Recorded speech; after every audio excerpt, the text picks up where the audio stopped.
contéis, si queréis, de una forma escueta cómo os conocisteis vosotros, más que una biografía personal que ha quedado en otros episodios. Ese es el tipo de cosas que no podemos contar, ¿verdad, Marino? Sí, ¿Eh? sí, contaremos así lo que seleccionemos, ¿no? Lo que Bueno, queráis, lo que queráis. Tú has definido una función selectora que podemos utilizar aquí, ¿no? Y, pues bueno, le cedo a Marino que lo haga primero. Vale. sí. Bueno, yo por mi parte, pues cuando estudiaba en la década de 1970 en la Universidad Complutense de Madrid, pues Ribes Iniesta ya era un referente para nosotros, ¿no? Bueno, para mí, y digo nosotros, pues para un conjunto de estudiantes que estaba ya en la órbita o orbitando en la línea, pues conductista, ¿no? Dentro del conductismo como una alternativa pues diferenciada respecto del enfoque psicodinámico, que era pues el otro pues, que definía el campo entonces, ¿no? Y Ribes era pues efectivamente una referencia ya como autor pues ya de un libro de técnicas de modificación de conducta pues aplicadas al retardo en el desarrollo. Yo creo que ya era un libro ya de 1972 o así. Y bueno, y Ribes ya era pues un referente que nos resultaba relativamente cercano pues por estar dentro del habla española y del ámbito latinoamericano. Y de México pues nos venían muchas referencias, ¿no? Se traducían libros y se editaban allí libros. La editorial Trillas pues era una fuente para nosotros, ¿no? Y recuerdo, no sé qué año, pero en torno a esos años o dentro de esos años que yo estudiaba en Madrid, pues que Ribes dio una conferencia en la Facultad de Psicología en Somosaguas y bueno, yo fui un asistente allí, Sí, fue en 1976, pues sí, en noviembre, si mal no recuerdo. sí, pues está bien recordado, yo estaba allí y Sí, efectivamente, me invitaron Yela y Pinillos. sí, Estuvieron los exactamente. dos ahí presentes, muy gentiles ambos. Exactamente, sí. Yela y Pinillos eran profesores nuestros y desde luego eran la referencia en la facultad y las referencias siguen siendo, han muerto, pero siguen siendo referentes de la psicología española, ¿no?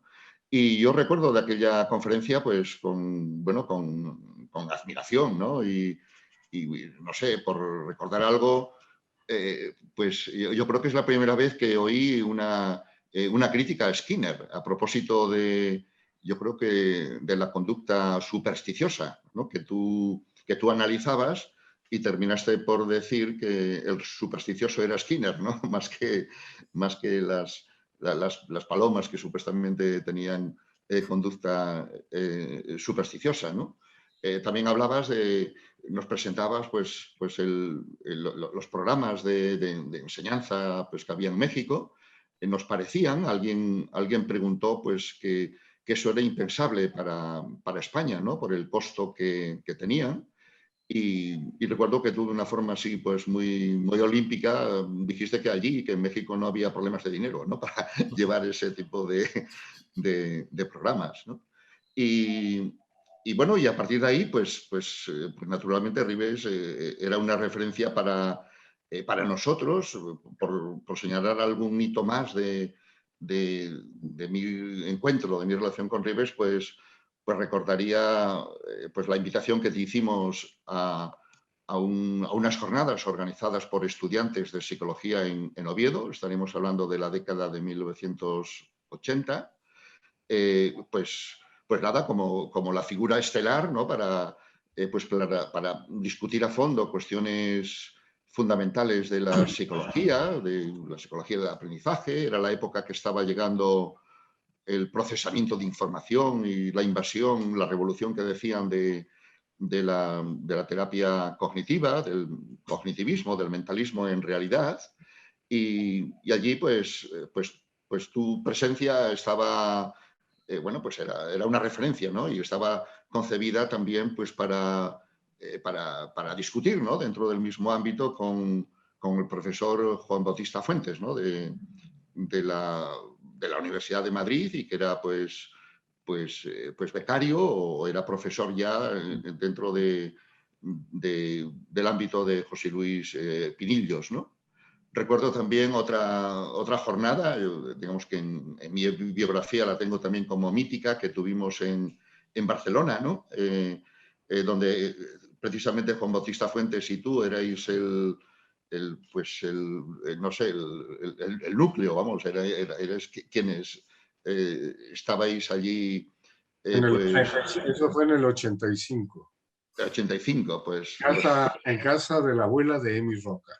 Exactamente, recuerdo a Emi Roca, que nos prestó su gran casa, ¿no? Y su generosa hospitalidad, y bueno, y fue pues realmente también de estas cosas que ya me parece que no hay hoy día, ¿no? De discutir a fondo pues temas fundamentales de la psicología. Y bueno, Ribes, a partir de esas épocas, durante todos esos tiempos, pues fue digamos, un referente de buena parte de la psicología española, tanto académica como del ámbito aplicado, ¿no? Bueno, pues en la tradición de la modificación de conductas, son muchos los profesionales, los profesores y los amigos que Ribes tiene pues en España, ¿no? Y quizá por no sé por qué razones, yo creo que son por derivas que tiene digamos, la psicología, ¿no? No sé, de lo que yo llamo la psicología mainstream, ¿no? Que yo soy también impugnador de la psicología mainstream, ¿no? Como Ribes es impugnador de muchas de las corrientes así que se establecen, ¿no? De las modas. De las modas, sí. Y entonces, precisamente por esas modas, pues a lo mejor durante algún tiempo las generaciones posteriores no estaban al tanto de la obra de Ribes, ¿no? Y ahora estoy también observando en los últimos tiempos, y en Grama, pues yo creo que está contribuyendo a ello, pues muchos estudiantes, eso es lo bueno, están redescubriendo precisamente pues a Ribes, ¿no? Y yo he hablado con algunos y que me dicen, después de encontrarse con Ribes, ¿no?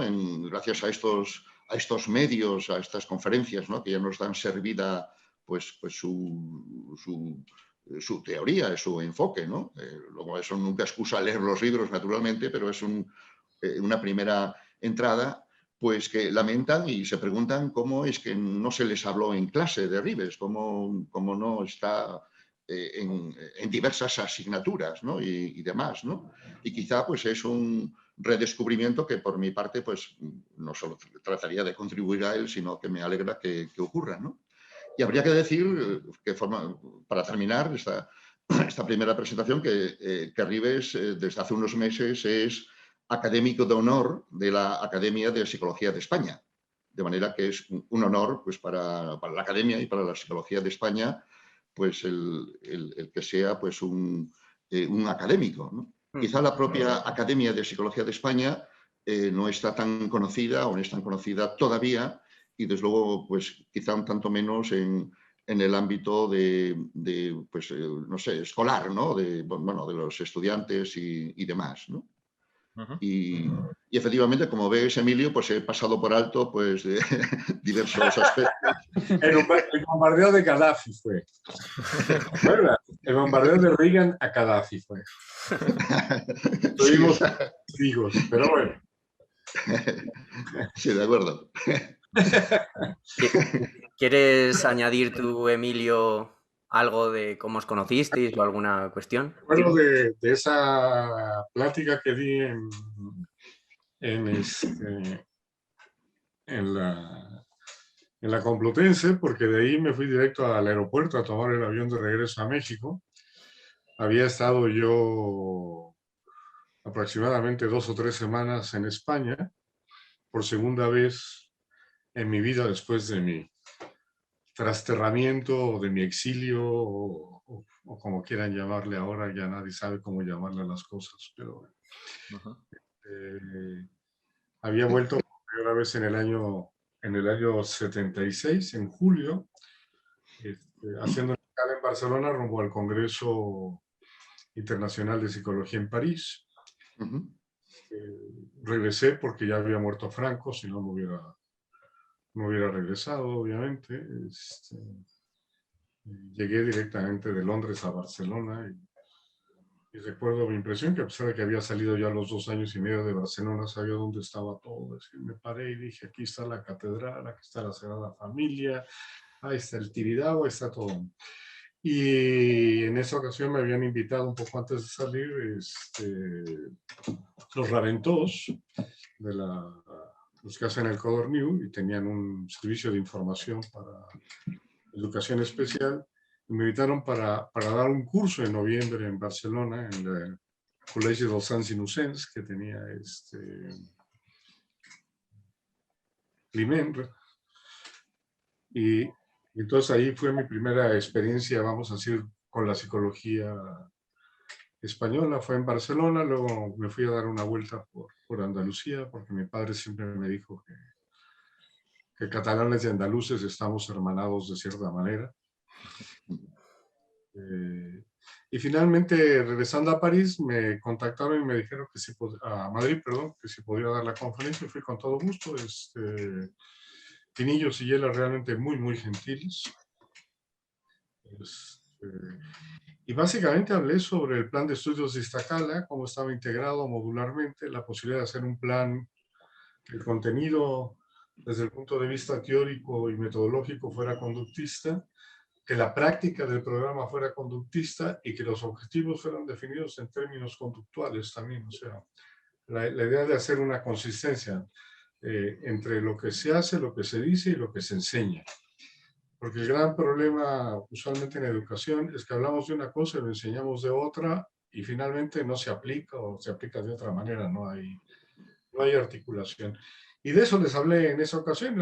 Ahí se estaba gestando apenas el libro de Teoría de la Conducta, porque estábamos planteando un análisis paramétrico de los fenómenos psicológicos para romper justamente con la enseñanza primero de la psicología tradicional, que no tenía ningún sentido, pero también de hacer un programa puramente skinneriano que yo sabía que tenía muchas limitaciones. En eso me asesoró mucho Schoenfeld de cómo hacerlo, y Bicho en la parte aplicada, y Cantor en la parte teórica. Llevábamos al abuelo 2 o 3 veces a Iztacala, lo cual era un verdadero goce tener ahí a Cantor, un hombre de 80 y tantos años que iba y daba las reuniones, los coloquios y se entusiasmaba. Un gran admirador de Wundt, entre otras cosas, porque decía que Wundt era un auténtico académico, no como los de ahora, decía. Y de eso fue lo que hablé, y de ahí tomé el avión. Después sí, ya regresé otra vez a Barcelona un par de veces, y luego ya me contactaron para ir a Oviedo y conocer a Juan Bautista, me acuerdo, cuando hablaba de la copresencia distal y ese tipo de cosas. Y después regresé a Oviedo un par de veces o 3 más.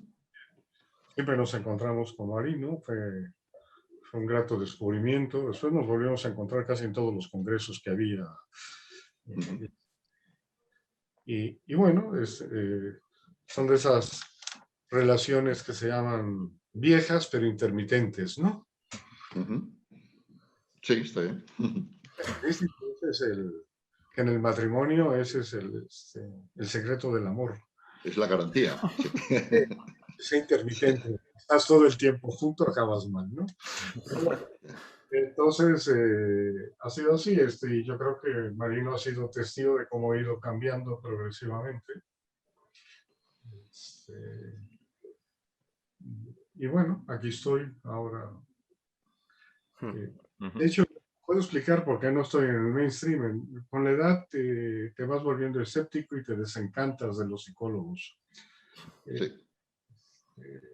No he tenido buenas experiencias con los proyectos institucionales. He invertido mucho y la gente después solo tiene intereses de tipo meritocrático individual.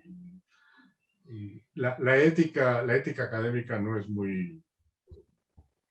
una cosa muy fuerte, por lo menos dentro de los psicólogos, no sé, en otras disciplinas, pero en los psicólogos no importa mucho. Hay mucho coyunturalismo. Entonces alguien puede brincar de Skinner a Hayes, y de Hayes luego pueden estar haciendo, me imagino que yoga o haciendo vudú, alguna cosa. Mindfulness seguro, sí. Y bueno, y todo bajo el mismo nombre, es decir, hay una falta de crítica, de autocrítica de la práctica académica, ¿no? Sí. En los primeros años yo lo decía de broma, me sentía como un preacher, un predicador de esos americanos que llevas la voz de la verdad a todos aquellos que no la conocen. Y a medida que va pasando la edad, se te va acabando lo predicador y también dejas de creer también en la verdad. Te vuelves escéptico en las dos medidas. Y al final decidí que lo que yo tenía que hacer es hacer lo que a mí me era grato intelectualmente y académicamente con los estudiantes, y despreocuparme si la gente me leía o no me leía, si me entendía o no me entendía, si me seguían o no me seguían, no me importa. No me importa. Yo sé que todo es muy volátil, ¿no? Si ustedes ven ahora y le preguntan a los skinnerianos de ahora en Estados Unidos sobre los libros de Skinner, no los conocen. De Skinner, ¿eh? Y Skinner murió hace 30 años. Skinner ya lo ven como si fuera algo así, la gente ya no lo conoce. Y dentro de 20 años nadie lo va a mencionar. Como la gente dejó de mencionar a Tolman, y a Claire Holt, y a Watson, y a Pavlov.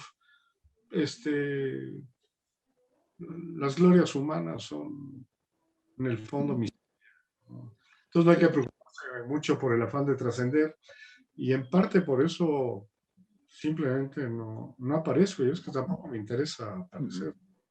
Si los estudiantes me pueden hablar conmigo, prefiero hablar con los estudiantes que ir a un congreso. Sé que un grupo de estudiantes es más rico intelectualmente y éticamente que presentarme a un congreso importante y dar una conferencia magistral, que luego quedas en el programa y se acabó. Justamente una de las cosas que sabemos es que las conferencias y las instrucciones no cambian el comportamiento, ¿no? Sí. Pero bueno, sí. De eso se trata. Yo creo que también hay que casi desconfiar del mainstream, ¿no? En psicología, en las ciencias humanas. Y yo por mi parte, pues bueno, creo que tengo todos los reconocimientos académicos y estoy situado pues, en el centro no sé, de la academia, ¿no? Como profesor en activo y demás. Pero estoy también enfrentado o me sitúo más allá de la corriente principal, ¿no? Y no sé, prueba de ello, en el último libro el subtítulo es pues, Más allá de la corriente principal. Y ese tipo de cosas resulta que luego también interesan. Es decir, que hay mucha gente, estudiantes, profesionales, quizá menos profesores, porque esos viven muy bien, por decirlo así, en la corriente principal, que es una fábrica de publicaciones y demás, ¿no? Y es la forma de medir la ciencia por las publicaciones, independientemente de la ciencia que ello conlleve. Pero en psicología hay mucha gente pues que aprecia el situarse más allá de la corriente principal, ¿no? Y yo también ahí pues me alineo en esa perspectiva y considero a Arribes pues que es uno de los nuestros, ¿no? En este escepticismo acerca de la corriente principal en los tiempos actuales, ¿no? Una de las cosas que planteo yo es que no debe haber corrientes, ¿no? O sea, debe haber un cuerpo básico teórico de la psicología, como en las demás ciencias, si no, no somos ciencia, sí. Y dejar de poner apellidos, ¿no? Dejar de poner apellidos. mientras sigan los apellidos, el nombre de los modelos y todo eso es una mala señal. Sí. Es una señal de inmadurez todavía de la disciplina, ¿no? Sí. El problema de la psicología es que la corriente principal está definida por esos bandazos a los que te referías, ¿no? Que son modas, ¿no? Entonces, de pronto llega la inteligencia emocional, llega mindfulness, llega la neurociencia, llega la psicología positiva y la gente se reconvierte de pronto en cosas diferentes a las anteriores. Y eso, sin embargo, tiene mucha remuneración, ¿no? Sobre todo para los académicos, porque es lo que facilita la publicación, ¿no? Que es en lo que ha caído pues la medición de la ciencia, que por cierto no es un problema exclusivo de la psicología, de las ciencias humanas, sino que es un problema de las ciencias, ¿no? De la biología. El capitalismo, del problema del capitalismo financiero, que ha Sí. comercializado la ciencia, y justamente el problema que tenemos ahora del COVID es porque no hay ciencia básica. Es decir, los médicos actuales, ninguno de ellos sabe microbiología, ni química, ni bioquímica molecular. No saben de qué hablan. Entonces, todos los que están dirigiendo lo que se llama ahora prevención, son médicos que se basan en modelos estadísticos. Sí, metaanálisis y demás, que es Estadísticos y registros sin saber qué es lo que están registrando. Ese es el problema. No están haciendo medicina, no sé qué están haciendo. Eso lo podría hacer una computadora, además. Ahora, si el modelo que usan se equivoca, cuidado, ¿no?